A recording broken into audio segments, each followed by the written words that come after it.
I'm meteorologist John Dawson. This is the Fox 26 Tropical Update just for YouTube. We're glad you found us here. And just a reminder, we're here every afternoon. Of course, it's Sunday afternoon here. Many of us sort of having a day off from work. Others of us putting in the time here, making it happen. Glad again that you're with us, and we'll sort of dive in and talk about the latest. Of course, Fiona is still going to be the main thing that we're talking about here as about 2:35 Central Time here in the U.S. In other words, Houston time, 2:35 p.m. Hurricane Fiona made landfall just barely over in Puerto Rico, over on the southwestern tip. The main problems that we're still seeing with Fiona are the amount of rain that's falling. For Puerto Rico and the Dominican Republic, we're looking at possibilities of up to 18 inches of rain for parts of Puerto Rico, and then over in the Dominican Republic, we could have that 12-inch range for some areas would be common.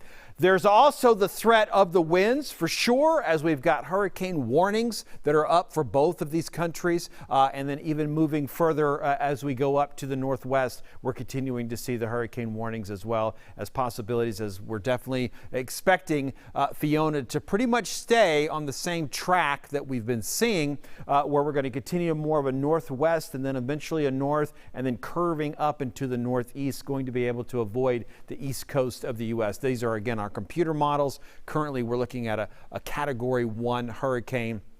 And as I mentioned, it did make a landfall at around 2:35 p.m. Central Time in the U.S.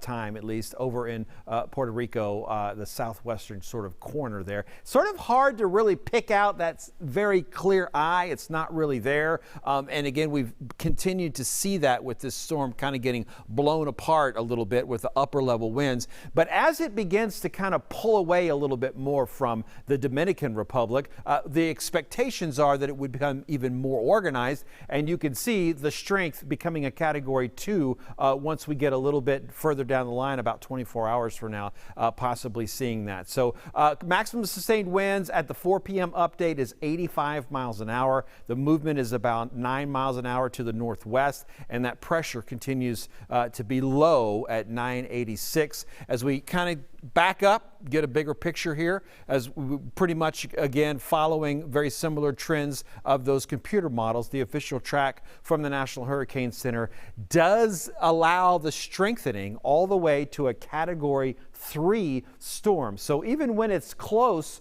to the Dominican Republic and we're seeing that Category 2 status, we're looking at possibilities of even more strengthening as it continues to move to the north and to the northwest, and eventually more of a northerly track. By the time we get to Wednesday, it'll be Category 3, possibly seeing those winds as strong as 125 miles an hour, maintaining that strength as it begins to head straight toward Bermuda as a Category 3 hurricane. So Fiona, again, is staying away from the mainland U.S., but it's definitely making its impact on other smaller countries, definitely populated areas. There's some life-threatening conditions happening right now and within the next 24 hours. Some of that has to do with the winds, a lot of it having to do with all of the rainfall. So that's something that's going to have to be watched quite closely as, again, Fiona continues to even become stronger and potentially more organized over the next 24 to 48 hours, watching those wind speeds increase even more.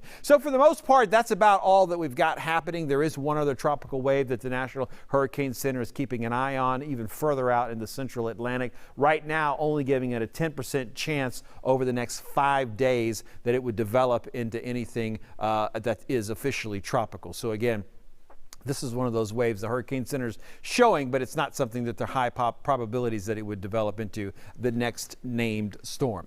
Fox 26, again, we've got lots of ways to help you prepare for hurricane season. We're beginning to sort of think that the end for the Houston area, at least, might be getting a little bit close. I know there's plenty of hurricane season left, and we're not saying relax completely, that's for sure. But I know you can't help but begin to think a little bit about how far through September we already really are, and how when we get into October, those opportunities just drop quite a bit. But we'll see what happens. I hope you're following me on Instagram as well as Twitter and Facebook. I'm at John Dawson, Fox 26. And if you want to download that Fox 26 weather app, you'll be getting those updates from the National Hurricane Center as well. That's a free download. Go to your favorite app store and get that done. In the meantime, though, we'll be back here again tomorrow with the latest on Fiona and whatever else that the National Hurricane Center is talking about.